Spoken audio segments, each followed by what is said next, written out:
Bismillahirrahmanirrahim. Assalamualaikum warahmatullahi wabarakatuh.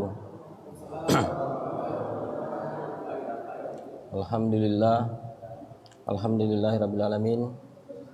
Pertama-tama marilah kita panjatkan puji dan syukur kehadirat Allah Subhanahu wa taala karena pada malam hari ini kita masih diberikan nikmat kesehatan, kesempatan, terlebih lagi nikmat iman, sehingga pada malam hari ini kita mampu melaksanakan salat maghrib dan insya Allah akan dilanjutkan salat isya secara berjamaah pula. Salawat dan salam yang tak henti-hentinya kita kirimkan kepada Nabi Muhammad sallallahu alaihi wasallam, Nabi yang patut kita teladani, Nabi yang patut kita ikuti sunnah-sunnahnya. Seperti biasa, kami dari Bikers Muslim Bulukumba setelah melaksanakan salat maghrib berjamaah, kami ada kajian rutin yaitu somai dugem, salat ramai-ramai, dan duduk-duduk dengar ceramah.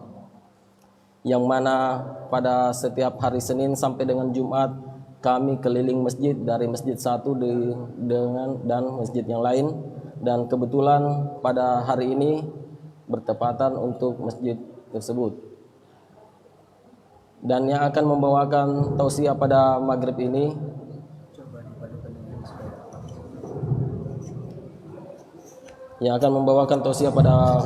malam hari ini yaitu Ustaz Ahmad Rafiq SPD, karena beliau sudah ada di tengah-tengah kita. Untuk mempersingkat waktu, kepadanya saya persilahkan. Assalamualaikum warahmatullahi wabarakatuh.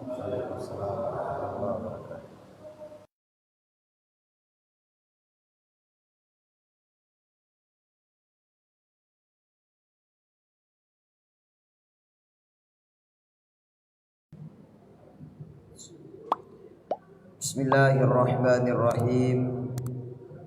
Assalamualaikum warahmatullahi wabarakatuh.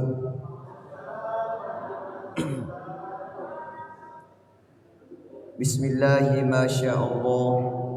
Bismillahi la yadurru ma'asmihi syai'un fil ardi wala fis sama' wa huwas samiul alim. Alhamdulillahilladzi anzala sakinata fi qulubil mu'minin liyazdadu imanan ma'a imanihim. Asyhadu an la ilaha illallah wahdahu la syarikalah wa asyhadu anna Muhammadan abduhu wa rasul. Allahumma shalli ala sayyidina Muhammad wa ala alihi wa ashabihi wa mawalah.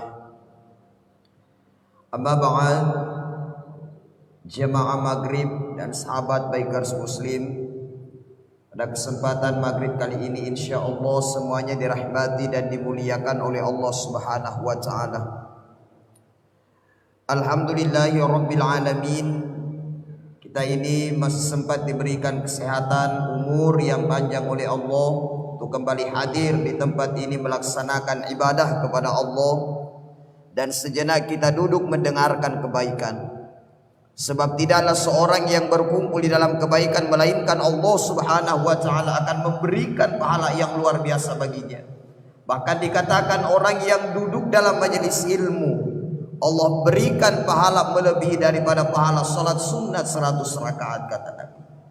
Maka luar biasa kita ini adalah orang-orang pilihan Allah yang selalu menghadiri majelis-majelis ilmu ini. Bukan hanya kita sibuk berkumpul dengan hal-hal lain, tapi orang-orang yang baik itu adalah mereka yang selalu berkumpul dalam majelis ilmu, lalu kemudian mereka duduk bersama-sama mendengarkan keagungan-keagungan dan kebesaran Allah Subhanahu wa ta'ala. Maka seharusnya jamaah yang dimuliakan Allah, kita ini ketika ada panggilan kumpul dalam majelis ilmu, harusnya kita selalu semangat untuk itu. Karena berkumpulnya kita dalam majelis ilmu itu Allah berikan pahala yang besar untuk kita. Terkadang sekarang kita hanya semangat ketika kita diajak ngumpul untuk ngopi. Kalau kita dipanggil ke warung kopi, Pak, terkadang orang itu banyak sekali semangat. Anak muda yang dipanggil ke warung kopi, terkadang kita ini semangat. Anak muda yang diajak untuk keliling, terkadang semangatnya luar biasa, terbakar semangat mereka. Tapi ketika mereka diajak ke masjid, terkadang hanya perwakilan 1-2 orang saja. Kita mau pergi mewakili segalanya. Jamaah yang dimuliakan Allah, duduknya kita dalam pengajian-pengajian seperti ini, duduknya kita dalam majelis ilmu ini, Allah berikan barokah insya Allah. Aku yakin Allah akan berikan yang terbaik untuk kita. Maka syukur-syukur kita yang hadir malam ini, orang-orang pilihan Allah Subhanahu wa taala di antara sekian saudara-saudara kerabat sahabat kita yang mungkin mereka sibuk dengan dunianya, yang mungkin mereka sibuk dengan kerjaannya, akhirnya mereka tidak diberikan hidayah oleh Allah untuk hadir bersama-sama kita pada kesempatan malam hari ini. Kita doakan mudah-mudahan segala sahabat-sahabat kerabat kita yang belum sempat duduk dalam majelis ilmu malam ini, mudah-mudahan Allah sehatkan jasmani rohaninya, Allah berikan hidayah untuk selalu semangat duduk dalam majelis ilmu. Salam dan selawat kepada baginda Rasulullah Muhammad sallallahu alaihi wasallam sebagai uswatun hasanah, sebagai teladan yang terbaik untuk kita semua, insyaallah syafaatnya beliau yang sama-sama kita harapkan nanti dari kemudiannya Allah Subhanahu wa taala. Jamaah maghrib yang dimuliakan oleh Allah Subhanahu wa taala. Tentunya tidak ada manusia yang hidup di dunia ini Pak yang tidak ada dosanya. Engkau mana mu dosa ta? Deka agak tahu deka agak dosana. Maka sebaik-baik manusia yang berbuat dosa adalah mereka yang selalu beristighfar, mereka yang selalu memohon ampun kepada Allah atas segala dosa-dosa yang mereka lakukan. Nabi tak bawa manusia yang sudah ada jaminan surga dari Allah, tapi beliau ini istighfarnya dalam sehari luar biasa. Ini Pak Ibu, kita jamaah sekalian yang belum ada jaminan surga dari Allah, gimana istighfar kita kepada Allah? Rajin tidak kita duduk lalu kemudian sejenak merenungkan dosa dan kesalahan kita. Rajin kita duduk lalu kemudian beristighfar kepada Allah.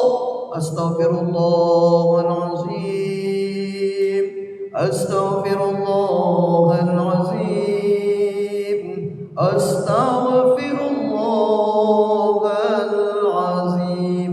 Rajin Pak tidak kita duduk lalu kemudian kita beristighfar seraya merenungkan dosa-dosa kita. Orang beriman itu Pak memang diseru oleh Allah. Yang diseru dalam Al-Quran untuk tobat. Jangan katakan bahwa saya ini orang beriman lalu kemudian tidak lagi mau bertobat kepada Allah. Justru yang diserukan untuk bertobat dalam Al-Quran, ya ayyuhalladzina amanu tubu ilallahi taubatan nasuha. Wahai orang-orang yang beriman, bertobatlah engkau kepada Allah dengan taubatan nasuha, dengan tobat yang sebenar-benarnya tobat. Kita diseru oleh Allah untuk tobat, kita diperintahkan oleh Allah untuk tobat Pak. Makanya mohon ampun kepada Allah Subhanahu wa taala. Rasulullah manusia dijamin surga masih istighfar. Kenapa kita ini umatnya Nabi yang belum ada jaminan surga dari Allah, tapi terkadang kita malasnya beristighfar dan memohon ampun kepada Allah. Apa yang akan kita andalkan dari diri kita jamaah sekalian, sehingga kita tidak mau mengakui kesalahan itu di hadapan Allah. Alasan apa kita tidak mau mengakui kesalahan kita di hadapan Allah? Yakin kalau kesalahan kita Allah yang tahu. Kalau kesalahan kita perhadapkan di hadapan Allah, lalu kemudian kita tobatkan diri ini dengan tobatan nasuha, hakul yakin Allah tidak akan membeberkan daripada aib-aib dan kesalahan kita. Jikalau sekiranya Pak Allah itu sama dengan kita manusia yang ketika tahu akan kesalahan orang lain lalu kemudian dibeberkan oleh sekitar kita, mungkin tidak ada lagi orang yang senang dengan kita karena dosa-dosa yang kita lakukan. Makanya akui sajalah kesalahan itu di hadapan Allah. Tidak apa-apa kita di sepertiga malam bangun menghadap kepada Allah istighfar. Tidak apa-apa kita sholat taubat kepada Allah Subhanahu wa taala atas segala dosa kita. Allah Maha penerima taubat. Bahkan dikatakan jikalau sekiranya seorang datang menghadap kepada Allah dengan membawa dosa sebesar gunung Uhud, lalu kemudian dia bertobat dengan tobatan nasuha, maka Allah akan ampunkan segala dosa-dosanya. Bahkan sebuah kisah jemaah sekalian, ada seorang lelaki yang melakukan dosa yang begitu besar. Dia datang menghadap kepada seorang yang ahli ibadah. Dia tanya, sekarang saya sudah berbuat dosa, saya ingin bertobat, apakah masih ada jalan pengampunan untuk saya? Maka orang ahli ibadah ini bertanya, apa dosamu? Kemudian pemuda ini menjawab, saya ini adalah seorang pembunuh. Saya sudah membunuh 99 orang. Bayangkan Pak, dia bunuh 99 orang katanya. Lalu kemudian ahli ibadah ini katakan, tidak ada lagi jalan ampunan bagimu. Tidak ada lagi jalan ampunan bagimu. Jangankan 99 orang, satu orang saja yang dibunuh, itu dosanya sungguh sangat besar. Kau sudah bunuh 99 orang, tidak ada lagi jalan ampunan bagimu. Lalu kemudian pemuda ini kembali menghunus pedangnya dan memenggal leher daripada orang itu. Artinya dia sudah membunuh 99 orang tambah satu orang, 100 orang dia bunuh. Dia kembali melanjutkan perjalanannya. Bertemulah dengan seorang alim. Dia tanya, sekarang saya sudah membunuh 99 orang tambah satu, saya sudah membunuh 100 orang. Sekarang saya mau tobat. Apakah saya ini masih diampuni? Masih adakah jalan pengampunan bagiku? Maka seorang alim ini katakan, silahkan bertobat, Allah masih membuka pintu ampunan untukmu. Lalu kemudian pemuda ini berjalan menuju ke satu tempat. Belum sampai dia di tempat itu, lalu kemudian ajal kematian menjemputnya. Tiba-tiba datanglah dua malaikat mengukur. Ini adalah bagian saya di neraka. Tawaku ya di neraka nasabade panatoba. Yang akan masuk ke dalam surga katakan, saya bagi aku ye tawaku nasaba elok ditoba. Maka turun perintah Allah, kalau gitu ukur daripada jaraknya. Jikalau sekiranya jaraknya sudah lebih jauh dari tempat tujuannya, maka dia adalah seorang calon penghuni surga. Tapi jikalau jaraknya belum terlalu jauh dari tempat tujuannya, maka dia adalah penghuni neraka. Biiznillah, dengan izin Allah, seorang pemuda ini ternyata menjadi seorang penghuni surganya Allah Subhanahu wa taala. Persoalan tobat itu Pak bukan persoalan di mulut, tapi persoalan tobat itu adalah persoalan di hati kita. Ketika hati kita memang ikhlas untuk bertobat kepada Allah Subhanahu wa taala, insya Allah itulah tobat yang sesungguhnya. Bukan hanya di lisannya dia bertobat, bukan hanya dia katakan ampun na iya, dena wero iya, tapi dena mataru ila lakatinna. Tobat yang sesungguhnya adalah ketika hati kita ikut bertobat kepada Allah Subhanahu wa taala. Hanya tobatkan diri ini Pak. Dosa kita, dosa dari badan ini jelas nampak, kelihatan ini dosa daripada badan kita. Tobatkan dosa dari badan kita. Apa yang ada di tubuh kita? Mata ini Pak, tobatkan, jelas dosanya mata. Apa dosanya mata? Terkadang kita melihat hal-hal yang dilarang oleh Allah. Terkadang kita melihat hal-hal yang justru akan menjadikan kita jauh dari Allah. Terkadang kita melihat hal-hal yang justru akan menurunkan derajat kualitas iman kita kepada Allah. Dosa mata kita jelas karena nampak, kita lihat di hadapan mata kita. Tobatkan dosa dari mata Pak. Tobatkan dosa dari mata kita jamaah sekalian, karena mata ini pun nanti akan jadi saksi di hadapan Allah terhadap apa yang telah kita lakukan selama kita hidup di dunia. Kemudian dosa dari tubuh kita yang nampak, dosa dari mulut kita Pak. Mulut ini, lidah ini tak bertulang, tapi terkadang mempunyai kata-kata yang begitu kasar, yang justru akan mengundang dosa untuk kita. Sekarang jemaah yang dimuliakan Allah, coba kita pikirkan dari lisan kita. Seberapa sering lisan ini berbuat dosa, sengaja atau tidak sengaja. Terkadang kita bertemu dengan sahabat, kerabat kita. Terkadang ada dusta di antara kita. Terkadang lisan ini menyakiti hati orang lain tanpa kita sadari, atau sengaja menyakiti hati orang lain. Dosanya mulut ini, dosanya lidah ini besar. Maka mohon ampunlah kepada Allah Subhanahu wa taala dengan dosa itu. Dosanya tangan ini Pak jelas. Karena ini semua nampak, seberapa sering kita ngambil haknya orang, seberapa sering kita memegangnya diharamkan oleh Allah. Tobatkan tangan kita. Karena jangan sampai tangan ini nanti memberikan kesaksian di hadapan Allah. Ya Allah, saya tangannya yang sering dia pakai maksiat, saya tangannya yang sering dia pakai dosa, saya tangannya sering dia pakai untuk berbuat hal-hal yang dilarang olehmu ya Allah. Jangan sampai tangan ini yang akan jerumuskan kita ke dalam neraka. Maka mohon ampun kepada Allah dosa-dosa dari tangan ini. Tapi ada dosa qalbu, dosa hati kita. Dosa hati kita Pak, mohon ampunkan kepada Allah. Yang mana dosa hati ini yang terkadang tidak nampak. Dosa hati iri, sombong, pematempo dan sebagainya. Eloi puji, sifat ria, selalu ingin dipuji oleh orang. Makanya hati-hati Pak. Kita dalam ibadah luruskan niat. Luruskan niat karena Allah. Innamal a'malu binniyat. Sesungguhnya semua amalan itu tergantung dari niat kita. Penyakit ria ini adalah penyakit hati. Dosa qalbu, dosa hati kita ria. Selalu ingin dipuji oleh orang lain. Selalu ingin dipuji karena hartanya. Bahkan terkadang orang selalu ingin dipuji karena ibadahnya. Selalu karena ingin dipuji karena bacaan Al-Qur'annya. Ini adalah penyakit yang perlu kita tobatkan kepada Allah Subhanahu wa taala. Ria, penyakit selalu ingin dipuji oleh orang lain. Sehingga apa? Mereka terpaksa menampakkan yang terbaik di hadapan orang lain karena selalu ingin dipuji oleh orang. Maksakan dirinya ke Mesir hanya karena ingin mendapatkan pujian, nauzubillah. Maksakan dirinya haji umroh hanya karena ingin mendapatkan pujian dari orang lain. Maksakan dirinya sedekah hanya karena ingin mendapatkan pujian dari orang lain. Demi Allah, apa yang kita lakukan dengan niat yang salah, maka tidak akan mendapatkan pahala dari Allah Subhanahu wa taala. Ingat Pak, salah niat, salah hasil kita. Kita ibadah hanya untuk mendapatkan pujian dari orang lain. Makanya yang perlu kita wanti-wanti, jangan sampai kerjaan akhirat tapi ternyata hanya bernilai dunia di hadapan Allah Subhanahu wa taala. Kerjaan akhirat tapi ternyata hanya bernilai dunia di hadapan Allah Subhanahu wa taala. Contoh, salat Pak. Salat ini Pak kerjaan akhirat, ibadah kepada Allah. Tapi jangan sampai kerjaan akhirat ini bernilai dunia di hadapan Allah.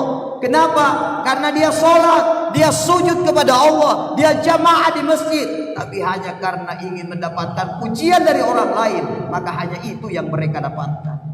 Kerjaan akhirat tapi nilai dunia di hadapan Allah. Kenapa? Salah niat dalam hatinya. Kerjaan akhirat nilai dunia, haji, melaksanakan haji umroh. Tiap tahun dia haji, tiap tahun dia umroh.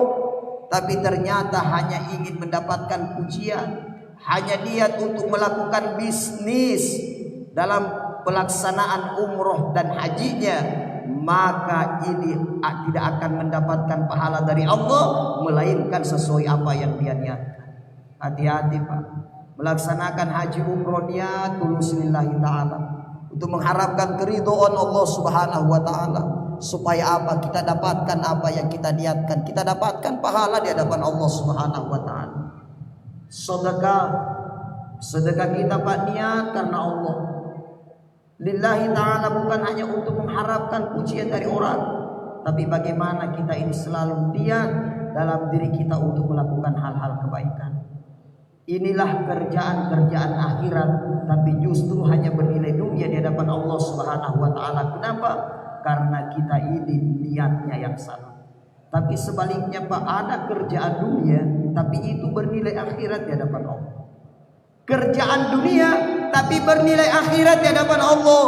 Apa?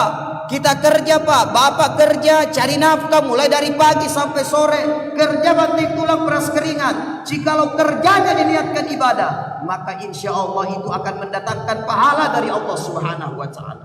Kerja Pak niat ibadah. Makanya Hujjatul Islam Imam Al-Ghazali mengatakan, jadikan pekerjaan dunia menjadi kerjaan akhirat. Gimana caranya? Niat yang baik sebelum bekerja. Kita Pak terkadang ditanya, kenapa Ki kerja keras? Setelah pulang dari kantor ada lagi kerjaan sampingan tak? Kenapa kerja keras? Terkadang kita menjawab, saya kerja keras karena saya ingin beli rumah, saya ingin beli kendaraan, saya ingin bayar cicilan dan sebagainya. Kalau kita kerja hanya niat untuk itu Pak, maka itu tonji yang kita dapat sesuai apa yang kita niatkan. Tapi coba besok ubah niat kita sebelum kerja. Kita kerja Pak niatkan ibadah. Kita kerja niat ibadah.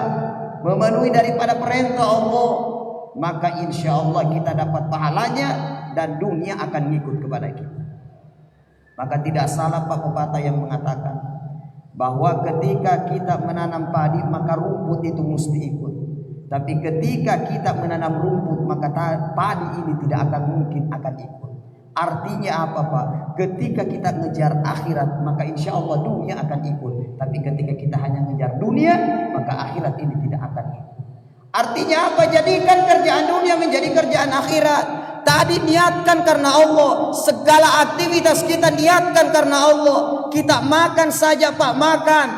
Ketika kita ditanya, "Maga tamandre apa elok kimaso kita mau kenyang?" Kalau hanya itu niat untuk kenyang, hanya kenyang yang kita dapatkan. Tapi coba kita makan niat ibadah kepada Allah. Kata Nabi SAW, seorang niat makan untuk ibadah, dia makan dengan sebelumnya baca basmalah, dia makan dengan tangan kanannya, maka setiap yang dia makan akan jadi obat, setiap yang dia makan akan jadi barokah, setiap yang dia makan akan mendatangkan pahala dari Allah Subhanahu wa taala. Kerjaan dunia tapi nilai akhirat di hadapan Allah Subhanahu wa taala.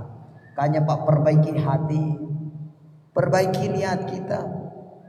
Apalagi sekarang Pak, saudara-saudara dari Bikers Muslim Kabupaten Bulukumba, alhamdulillah, tetaplah istiqomah di jalan kebaikan, tetaplah istiqomah untuk ibadah, tebarkan hal-hal yang manfaat, tebarkan hal-hal kebaikan. Dakwah sekarang bukan hanya di atas mimbar, tapi dakwah sekarang ini alhamdulillah kita di rumah bisa dakwah dengan media sosial kita masing-masing. Maka luar biasa, Bikers Muslim Kabupaten Bulukumba live di Facebook, live di YouTube. Untuk apa? Untuk menyampaikan agama kepada orang. Ini adalah satu sarana dakwah bagi kita. Insya Allah ini akan jadi amal jariah, akan jadi saksi di hadapan Allah, saksi di dunia dan saksi nanti di akhirat. Bayangkan ketika HP pun kita memberikan kesaksian, ya Allah, saya sebagai HP-nya jadi saksi di hadapanmu ya Allah. Dulu ketika dia tidak sempat hadir dalam majelis ilmu yang diadakan oleh Bikers Muslim, mereka tetap duduk dengarkan daripada tausiah melalui media-media sosialnya ya Allah. Akan jadi saksi ya Allah, setiap video, setiap ceramah dari kegiatan-kegiatannya dia bagikan juga kepada orang lain. Kita tidak tahu Pak, sempat yang kita bagikan hari ini membuat orang lain tersentuh hatinya. Asbab kita yang bagikan daripada ceramahnya, asbab kita yang bagikan daripada nasihatnya, lalu kemudian orang berubah karena kita, insya Allah pahalanya akan tetap ngalir untuk kita. Inilah manusia Pak, meski sudah meninggal dunia tapi akan tetap dikenang akan kebaikan-kebaikannya. Cukuplah Pak, para alim ulama kita menjadi pelajaran yang berharga untuk kita. Meski beliau meninggal hari ini, tapi ilmu-ilmu dari media sosial akan terus kita dengarkan. Kita lihat Al-Mukarram Ustadz Jeffrey Al-Bukhari, beliau sudah meninggal dunia, tapi alhamdulillah sampai hari ini nasihat-nasihat beliau masih kita dengarkan. Ustadz Arifin Ilham, beliau sudah meninggal dunia, tapi manfaat-manfaat yang beliau tuangkan di media sosial, di YouTube dan lain sebagainya, itu masih kita bisa ambil pelajaran sampai hari ini.